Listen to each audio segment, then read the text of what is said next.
राज्य के मुख्यमंत्री का यह काफिला जा रहा है और इस काफिले के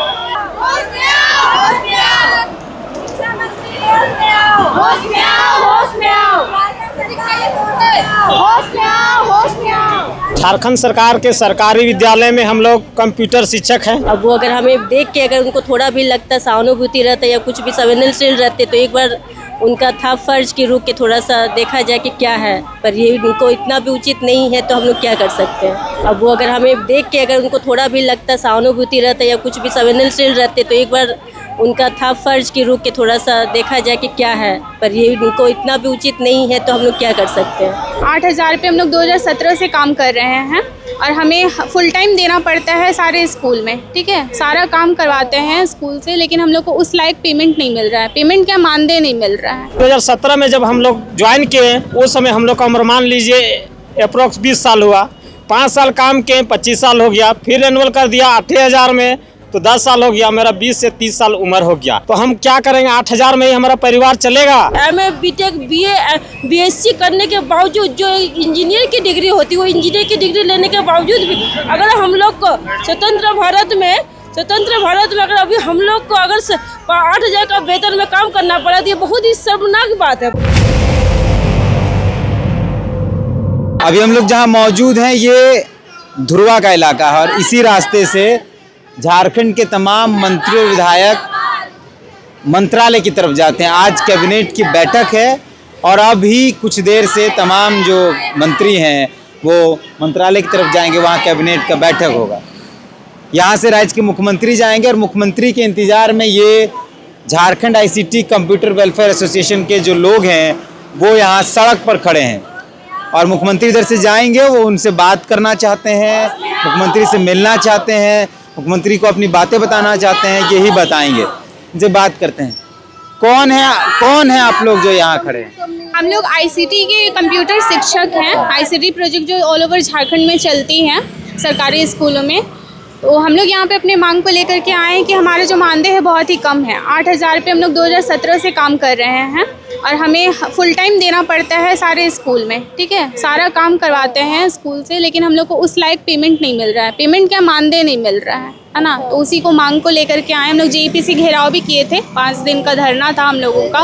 वहाँ पे आश्वासन दिया गया लेकिन हम लोग की सुनवाई नहीं हुई है। तो यहाँ पे रास्ते के ना ये धरना स्थल है और ना कुछ। यहाँ पे हम लोग शिक्षा मंत्री के पास आए हुए हैं कि हम लोग शिक्षा का काम कर रहे हैं, तो आपका पॉइंट ऑफ व्यू क्या है? हम अपनी परेशानी लेकर कहाँ जाएं अगर आपके पास नहीं आए? ये तो सड़क है, यहाँ थोड़ी कोई मिलेगा आपको।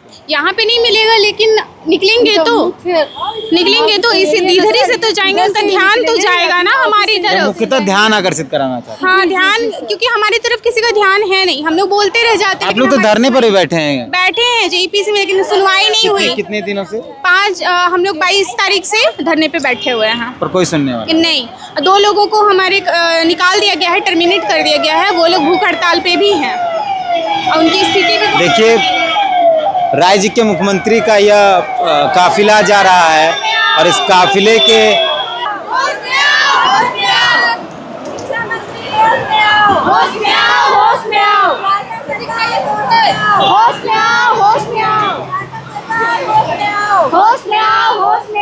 ये मुख्यमंत्री का काफिला था। मुख्यमंत्री का काफिला निकल चुका है और ये तमाम जो लोग हैं ICT के जो शिक्षक हैं, ICT कंप्यूटर ऑपरेटर जो हैं, वो मुख्यमंत्री का नारा मेरी बातें सुन लीजिए कहते रहे। मुख्यमंत्री तो चले गए सर, तो क्या ही कर सकते हैं सर, उनको रोक तो नहीं सकते थे। अब वो अगर हमें देख के अगर उनको थोड़ा भी लगता सहानुभूति रहता या कुछ भी संवेदनशील रहते तो एक बार उनका था फर्ज की रुक के थोड़ा सा देखा जाए कि क्या है, पर ये उनको इतना भी उचित नहीं है तो हम लोग क्या कर सकते हैं। हम लोग सुबह से यहाँ खड़े किस लिए थे? हम लोग इसलिए खड़े हैं क्योंकि हम लोगों को मुख्यमंत्री जी का ये बात उनके कानों तक पहुंचानी है कि आपकी जो जनता है वो बहुत दुखी है। वो लोग को 8,000 जो वेतन दे रहे हैं वो वेतनमान नहीं है, वो एक लेबर से भी कम वेतन दे रहे हैं। जो एक लेबर 500 रुपये 600 रुपये पर डे लेता है वो भी हम लोग को नहीं मिला, जबकि हम लोग नियमित 6 घंटा 7 घंटे स्कूल में काम करते हैं, 365 दिन स्कूल जाते हैं, स्कूल में हर काम में एक्टिविटी में हम लोग साथ रहते हैं, फिर भी जब हम लोग को कोई मान नहीं देता तो ये हम लोग के लिए एक बहुत ही अपमानजनक बात है। MA BTech BA BSc करने के बावजूद जो इंजीनियर की डिग्री होती है वो इंजीनियर की डिग्री लेने के बावजूद भी अगर हम लोग को स्वतंत्र भारत में अगर अभी हम लोग को अगर 8,000 का वेतन में काम करना पड़ा तो ये बहुत ही शर्मनाक बात है, बहुत ज़्यादा ही। अगर हम लोग के राज्य का राजा अगर मुख्यमंत्री साहब है तो उन लोग के उनका ये दायित्व बनता है कि वो अपना प्रजा को देखे, ध्यान दे कि प्रजा दुखी है या नहीं। ये नहीं कि अपना राज्य को चला रहा है, किसी को 80,000 किसी को 8,000, ये कोई नियम नहीं हुआ। एक ही स्कूल में कोई 80,000 कमाता है, एक ही स्कूल में कोई 8,000 कमाता है। किसी को आप सर पे चढ़ा के रखे, किसी को पैर का जूती बना के रखे, ऊपर से कंपनी के हाथ में दे के और शोषण होता है। एक दिन स्कूल जाओ, 2 दिन स्कूल कभी नागा कर दिए, किसी भी कारणवश इंसान है भाई, कभी कभी हो सकता है तो उसमें पैसा काट लेंगे। अच्छा, वो लोग भी आप ही लोग के? हाँ, वो लोग जेंट्स में है, हम लोग लेडीज में। हम लोग टोटल 4,000 से 5,000 के इसमें है, 4,000 5,000 इंस्ट्रक्टर जो है। मूलतः क्या काम करते हैं? हम लोग कंप्यूटर टीचर है, हम लोग बच्चों को पढ़ाते हैं। हम लोग को आप लोग अगर यकीन नहीं हो 6 से लेकर 12th क्लास तक पढ़ाते हैं और वहाँ तक कि हम लोग वेब सीरीज बनाना सिखाते हैं, हम लोग HTML पढ़ाते हैं बच्चा को। अब सोच नहीं सकते कितना हाई लेवल का तमाम सरकारी स्कूल में कंप्यूटर? तमाम सरकारी स्कूल में, यहाँ तक कि अब वो जो उत्क्रमिक विद्यालय आता है 1 से 8 तक, उस स्कूल में भी कंप्यूटर लगने लगा है। सब स्कूल में डिजिटल इंडिया कर रहे हैं सरकार, लेकिन तुम टीचर नहीं दोगे, तुम टीचर को वेतन नहीं दोगे तो कहाँ से पढ़ाएगी? 8,000 में क्या होता है? अब आप खुद सोच सकते हैं कि 8,000 में कौन इंसान काम करेगा? एक लेबर को झाड़ू लगवाइएगा तो वो बोलेगा 500 रुपया लेंगे। तो अगर हम लोग क्या इंसान नहीं है क्या? मुख्यमंत्री को ये नहीं दिख रहा है कि ये लोग 8,000 में काम कर रहा है? क्या मुख्यमंत्री नहीं जानता है? क्या JPC नहीं जान रहा है? सब जान रहा है, लेकिन ये लोग हम लोग का बात अनसुना कर रहा है। हम लोग का बात अनसुना मत कीजिए, हम लोग भी आप लोग का ही तरह के इंसान है। हम लोग के बारे में सोचिए जरा सा, हम लोग का बाल बच्चा का भविष्य कहाँ जाएगा? आज हम MA पास है तो हमको नौकरी नहीं दिए हुए। आप बताइए, मेरा 5 साल बाद मेरा बच्चा लोग जब नौकरी ढूंढने का, जॉब ढूंढने का काम कहाँ से दीजिएगा? अगर नहीं दे सकते हैं तो सीधा सीधी बता दीजिएगा भाई नौकरी नहीं मिलेगा, अपना समझ लो। क्या क्या परेशानियां हो रही हैं? सर, बहुत सारी परेशानियां हैं। जैसे इन्होंने वेतन के बारे में, हमारा जो मानदेय है उसके बारे में बताया कि 8,000 हमें दिया जाता है, और 8,000 में आप ही सोच के देखिए कि क्या हम लोग कर सकते हैं। एक दिन में जो एक मजदूर है उनका भी 700 रुपया 500 रुपया बनता है एक दिन का, और हमारा बनता है 260 रुपया मात्र। 260 रुपया में हमारा तो 150 रुपया आने जाने में खर्च हो जाता है। लोग 30 से 40 किलोमीटर सफ़र करके स्कूल जाते हैं। उसके बाद अगर आप अपने हक़ के लिए आवाज़ उठाएं, आप कुछ बोले, अपने अधिकार के लिए आप आवाज़ उठाते हैं, तो फिर कंपनी क्या करती है, उसे टर्मिनेट कर देती है। तो इसलिए हम लोग अपना मांग को यहाँ पे रखने के लिए आए हुए हैं। कुछ जो हमारे साथी हैं उनको जो हमारा नेतृत्व कर रहे थे, उनको क्या किया गया कि वो हमारा नेतृत्व कर रहे थे, इस वजह से JPC का घेराव किया गया, इस वजह से उनको टर्मिनेट कर दिया गया। वो वहाँ पे जाकिर हुसैन के पास हम लोग अनिश्चित काल हड़ताल पे हैं और आमरण अनशन पे हैं। उन्होंने 5 दिन से कुछ खाया नहीं है और पिया नहीं, लेकिन सरकार के पास कोई आवाज़, उनकी आवाज़ नहीं पहुँच रही है। तो हम लोग इसलिए यहाँ पे आज खड़े हैं कि कहीं ना कहीं से हमारी आवाज़ सरकार तक पहुँचे और जाए, हमारी मांगों को पूरी करे। एक तरफ मुख्यमंत्री हेमंत सोरेन का काफिला यहाँ से गुजर रहा है और दूसरी तरफ ये जो ICT कंप्यूटर ऑपरेटर, जो कंप्यूटर टीचर्स जो हैं झारखंड के अंदर, वो लोग मुख्यमंत्री हेमंत सोरेन से हाथ हिलाकर अपनी मांगों को रख रहे हैं, सुनने की बात कर रहे हैं कि मुख्यमंत्री उनकी मांगों को सुने। उस तरफ महिलाएं थी और इस तरफ पुरुष हैं। किस लिए आप लोग यहाँ पे खड़े हैं? दादा, हम लोग झारखंड सरकार के सरकारी विद्यालय में हम लोग कंप्यूटर शिक्षक हैं। हम लोग 2017 से हम लोग काम कर रहे हैं। हम लोग का सैलरी 8,000 महीना पर रखा गया और ठेका प्रथा पर रखा गया आउटसोर्स कंपनी के थ्रू से। हम लोग का जब 5 साल कंप्लीट हो गया, उसके बाद भी सरकार हम लोग को नहीं सुना, रेन्यूअल कर दिया, फिर 8,000 में ही रखा हम लोग को। हम लोग का मान लीजिए अभी उस समय 2017 में जब हम लोग ज्वाइन किए, उस समय हम लोग का उम्र मान लीजिए अप्रोक्स 20 साल हुआ। 5 साल काम किए, 25 साल हो गया, फिर रेन्यूअल कर दिया 8,000 में, तो 10 साल हो गया। मेरा 20 से 30 साल उम्र हो गया। तो हम क्या करेंगे? 8,000 में ही हमारा परिवार चलेगा? नहीं चलेगा। इसी मांगों के लेके हम लोग कंपनी मुक्त करके हम लोग सरकार को अपने अंदर समायोजन करने की मांग को लेके हम लोग आज शिक्षा मंत्री का आवास का घेराव कर रहे हैं। अभी आप लोग संविदा में हैं, मतलब ऐसा? हम लोग संविदा में आउटसोर्स पे हैं। अच्छा, आप लोग आउटसोर्स पे हैं। आप लोग हाँ। चाहते हैं कि परमानेंट कर लिया जाए? हम लोग को परमानेंट कर दिया जाए या तो उचित मानदेय दे। 8,000 में परिवार चलेगा? बताइए आप ही। जब हमने संविधान में रखे, लेकिन मानदेय दे, उचित मानदेय दे। आप एक लेबर का तो पेमेंट। यहाँ पे आप लोग क्यों आए हैं? ये तो रास्ता है सर। जो भी मांग हम लोग कर रहे हैं इसलिए कर रहे हैं कि कंपनी हम लोगों की शोषण कर रही है। 8,000 से 2017 से पहले 8,000 से प्लस था, अभी भी 7 साल बाद 8,000 ही हमारा मानदेय है, जिसके कारण हम लोगों का भरण पोषण पारिवारिक नहीं हो पा रहा है। इसलिए हम लोग आज शिक्षा मंत्री का घेराव कर रहे हैं। बार बार अलग अलग विधायकों से, मंत्रियों से, रोड में शिक्षा मंत्री थोड़े मिले? सभी जगह हम लोग आए हैं मिलने के लिए। सब जगह ज्ञापन दिए, सब जगह सिर्फ आश्वासन मिला है। कंपनियों के द्वारा हम लोगों का शोषण किया ही जा रहा है। और आप तमाम लोग जो है वो कंप्यूटर टीचर हाँ, हम लोग सब जितने आए हुए हैं झारखंड के 24 जिला से आए हुए हैं, सब आप लोग कंप्यूटर तो धरना पे बैठे भी हैं ना? हाँ, हम लोग धरना पे सारे बैठे दिनों हैं। से? हमारे 2 साथी आमरण अनशन पे भी बैठे हुए हैं, कुछ 24 तारीख से ही।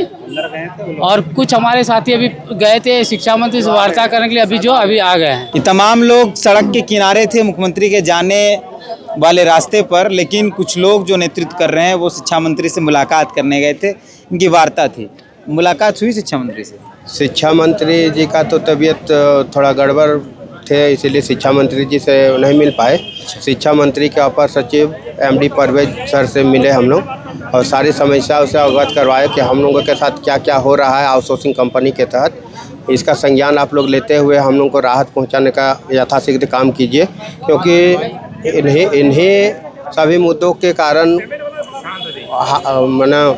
परेशान होके हमारे 2 साथी अमरन अनशन में बैठे हुए हैं डॉक्टर जाकिर हुसैन पार्क में, और जो 5 दिन से भूखे प्यासे हैं, जिसका तबीयत अभी लगभग गंभीर होते जा रही है।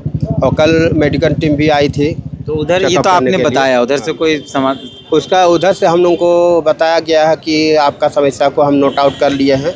JPC के संबंधित अधिकारी से हम बात करते हैं। सारा कैबिनेट है। हाँ, क्या उम्मीद है कि कैबिनेट में कुछ हो देखिए, पाए? कैबिनेट रहे या कुछ भी रहे, जब तक कोई भी चीज़ का गहन अध्ययन नहीं कर लेने के बाद वो उस चीज़ को वहाँ कैसे उठाएंगे।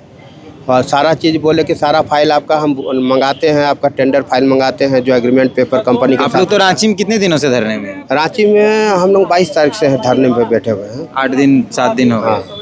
कोई बातचीत किसी से नहीं हो पाई? बातचीत किसी से नहीं हुआ। हम लोग का धरना स्थल में भी कोई नहीं पहुँचे, इसीलिए हम लोग को इतना संख्या में आज माननीय शिक्षा मंत्री के आवास पर आना पड़ा, ताकि हम लोग के समस्या पर ज़्यादा ध्यान दिया जाए। और इस भीड़ को देखते हुए माननीय आपका DSP महोदय या SP महोदय हैं प्रमोद मिश्रा सर, वो यहाँ बोले कि इन लोगों का समस्या है, थोड़ा आप ध्यान दीजिए। तो हम लोग को टाइम भी दिए, सारे समस्या को बारीकी से समझे और बोले कि हम कंपनी से भी बात करते हैं, कंपनी का सारा फंड पकड़ में आ गया है और उन लोगों को ब्लैक लिस्ट करने का काम हम लोग कर रहे हैं।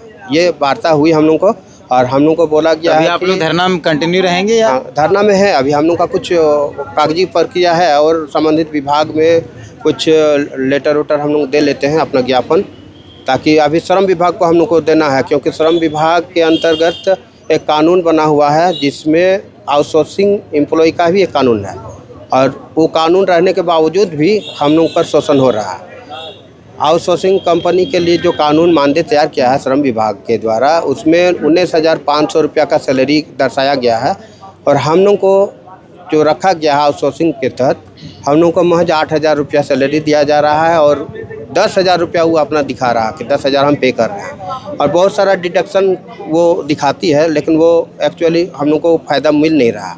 ESIC का फ़ायदा नहीं उठा पा रहे हैं, PF भी हम ही लोग का पैसा से काटा जा रहा है। बहुत तरह का अनियमितता देखने को मिल रहा है, जिसको लेके हम लोग लगातार सभी मंत्री विधायक सबके दरवाजे पर अपना गुहार लगा रहे हैं। आप देख सकते हैं हम लोग का संख्या बल, सारे संख्या बल को देखते हुए भी मंत्री जी बोले कि आप वाकई आप लोग का समस्या है, और इसको हम लोग बहुत जल्द निराकरण करने का कोशिश करते हैं। अन्य आपका DSP महोदय या SP महोदय हैं प्रमोद मिश्रा सर, वो यहाँ बोले कि इन लोगों का समस्या है, थोड़ा आप ध्यान दीजिए। तो हम लोग को टाइम भी दिए, सारे समस्या को बारीकी से समझे और बोले कि हम कंपनी से भी बात करते हैं, कंपनी का सारा फंड पकड़ में आ गया है और उन लोगों को ब्लैक लिस्ट करने का काम हम लोग कर रहे हैं। ये वार्ता हुई हम लोग को और हम लोग को बोला गया अभी है आप कि लोग धरना में कंटिन्यू रहेंगे या हाँ, धरना में है। अभी हम लोग का कुछ कागजी प्रक्रिया है और संबंधित विभाग में कुछ लेटर वेटर हम लोग दे लेते हैं अपना ज्ञापन, ताकि अभी श्रम विभाग को हम लोग को देना है, क्योंकि श्रम विभाग के अंतर्गत एक कानून बना हुआ है जिसमें आउटसोर्सिंग एम्प्लॉय का भी एक कानून है और वो कानून रहने के बावजूद भी हम लोग पर शोषण हो रहा है। आउटसोर्सिंग कंपनी के लिए जो कानून मानदे तैयार किया है श्रम विभाग के द्वारा, उसमें 19,500 रुपया का सैलरी दर्शाया गया है और हम लोग को जो रखा गया है आउटसोर्सिंग के तहत हम लोग को महज 8,000 रुपया सैलरी दिया जा रहा है और 10,000 रुपया वो अपना दिखा रहा है कि 10,000 हम पे कर रहे हैं और बहुत सारा डिडक्शन वो दिखाती है, लेकिन वो एक्चुअली हम लोग को फ़ायदा मिल नहीं रहा। ESIC का फ़ायदा नहीं उठा पा रहे हैं, PF भी हम ही लोग का पैसा से काटा जा रहा है। बहुत तरह का अनियमितता देखने को मिल रहा है, जिसको लेके हम लोग लगातार सभी मंत्री विधायक सबके दरवाजे पर अपना गुहार लगा रहे हैं। आप देख सकते हैं हम लोग का संख्या बल, सारे संख्या बल को देखते हुए भी मंत्री जी बोले कि आप वाकई आप लोग का समस्या है और इसको हम लोग बहुत जल्द निराकरण करने का कोशिश करते हैं।